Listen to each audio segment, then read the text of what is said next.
Fala pessoal, olha só, esse vídeo é extremamente diferente dos outros e extremamente valioso. Eu vou te ensinar como aumentar 50% os teus dividendos em 12 meses, de uma forma que qualquer pessoa pode fazer isso. Seguindo essa estratégia, vai fazer com que sua motivação aumente cada vez mais e cada vez mais também a sua carteira de investimentos melhore e os dividendos que você receba aumente. O meu nome é Nicolas Marques, mas pode me chamar de Nick. Eu sou assessor de investimentos e educador financeiro aqui no canal Dinheiro com Inteligência. Nesse vídeo, como eu te comentei, eu vou te explicar 3 passos para você aumentar de forma expressiva os teus dividendos. Além disso, para quem ficar até o terceiro passo, mas só para quem ficar até o terceiro passo, eu vou explicar de que forma eu escolho as ações pagadoras de dividendos. O primeiro passo são aportes constantes. Caso você queira usar a força dos juros compostos a teu favor, é imprescindível que você aporte mensalmente. Percebe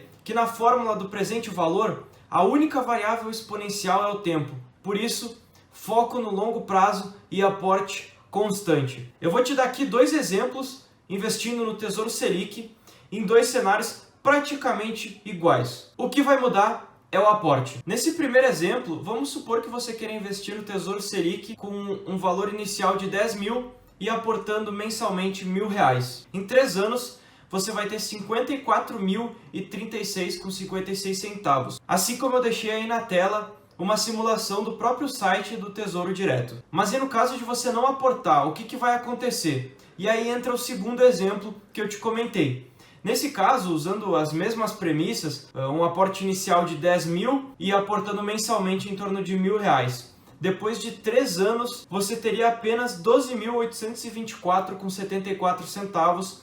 Também botei a simulação aí na tela para vocês verem. O que a gente pode concluir com essas 2 simulações que eu apresentei para vocês? Com 100% de certeza faz muito mais sentido aportar do que não aportar, visto que tu aumenta o teu patrimônio em muito mais vezes aportando. Então vamos lá para o segundo passo. Antes de eu continuar aqui, deixa o teu like, compartilha esse vídeo e principalmente se inscreve no canal, que isso me ajuda demais para o YouTube entender que meus vídeos estão fazendo sentido e que vocês estão gostando deles e que eu estou agregando de alguma forma na vida de vocês. O segundo passo é ter uma estratégia de investimentos, principalmente porque pela minha experiência no mercado financeiro eu vejo que muito investidor navega sem rumo, não sabe que objetivo seguir, não sabe o que fazer, simplesmente está investindo por investir. Mas não deveria ser assim.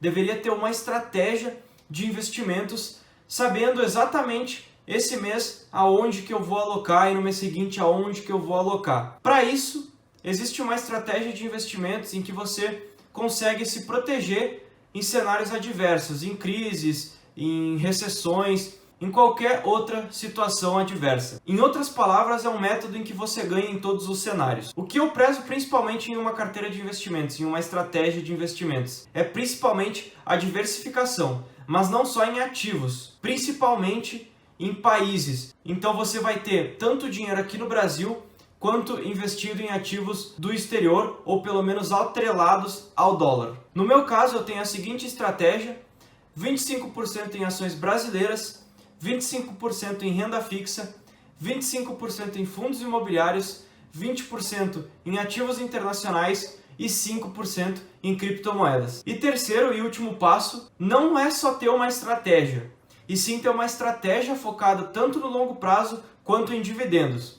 Porque nessa composição que eu falei para vocês, dentro de cada ativo, dentro de ações brasileiras, dentro de fundos imobiliários e dentro de ativos internacionais, eu busco sempre ativos que me paguem dividendos. E é aqui nesse passo que você aprende de forma sucinta como escolher ações pagadoras de dividendos no mercado do Brasil. Existe uma estratégia chamada método Barsi, ou enfim, o que eles chamam de BEST, que é a estratégia do Luiz Barsi Filho, em que ele compra empresas do setor bancário, da energia elétrica, de saneamento e de telecomunicações. Para você que se interessou um pouco mais em entender esse método Barsi de investir, eu tenho aqui um vídeo que eu já fiz sobre isso, vai estar aqui no card para você acessar depois que terminar esse. Essa estratégia foi a estratégia que eu mais achei que ficou interessante para mim, com o meu perfil de investidor, e eu invisto basicamente nesses setores, só que eu adicionei 2 nessa estratégia. Eu adicionei o setor de saúde e o de seguros. Então, o meu portfólio ficou o seguinte, da estratégia BEST, podemos dizer assim. Setor bancário, setor de energia elétrica, setor de seguros, saúde, saneamento e telecomunicações. Então são 6 setores dentro da minha carteira e eu escolho 2 ativos de cada setor. Então eu tenho 12 ações na minha carteira, que é um número ok, que eu consigo acompanhar, e é um número também que não extrapola a diversificação. Mas é claro que se aparecer alguma oportunidade clara no meio do caminho, eu vou ajustando essa estratégia ao longo do tempo. Eu fico pensando às vezes, se o Warren Buffett fez isso na estratégia dele, ele foi se moldando ao longo do tempo, por que eu não vou fazer isso? Por isso, eu não foco 100% nessa estratégia, não é que seja uma estratégia engessada, é algo que é mutável ao longo do tempo e conforme o mercado vai evoluindo, nós também como investidor temos que evoluir junto. Voltando aqui, para escolher os ativos desses setores, eu utilizo alguns indicadores fundamentalistas que vão aparecer aí na tela para vocês. Isso aqui, pessoal, que está aparecendo na tela, é o ouro para vocês. Com isso aqui, vocês já conseguem montar uma carteira de ações. Então, os indicadores que eu uso é P sobre L, preço sobre lucro, Dividend Yield,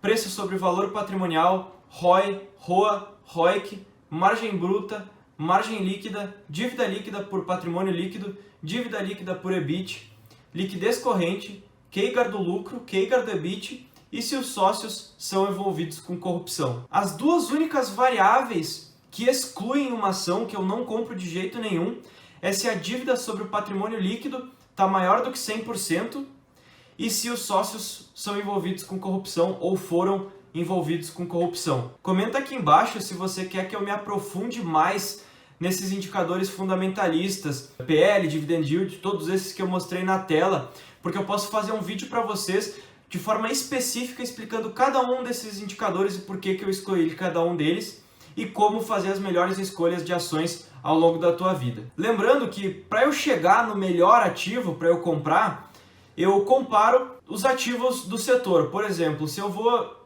comprar uma ação do setor bancário, eu vou comparar uma ação do setor bancário com outra do setor bancário. Eu vejo os indicadores, o que mais tiver ponto positivo ao meu ver, eu compro esse ativo. Basicamente dessa forma que eu invisto. De novo, comenta aqui embaixo se quer que eu me aprofunde de forma mais específica nessa estratégia. E dessa forma, comparando um a um, eu fico com 12 ativos em carteira, que é o que eu pautei para mim. Se você tem alguma pessoa conhecida, que se interessa por ações ou dividendos, manda esse vídeo para ela, que esse vídeo vai ajudar a crescer tanto o canal quanto a vida como investidora dessa pessoa que você enviar esse vídeo. Obrigado para você que ficou até aqui. Eu sou o Nick Marques e a gente se vê nos próximos vídeos. Um abraço!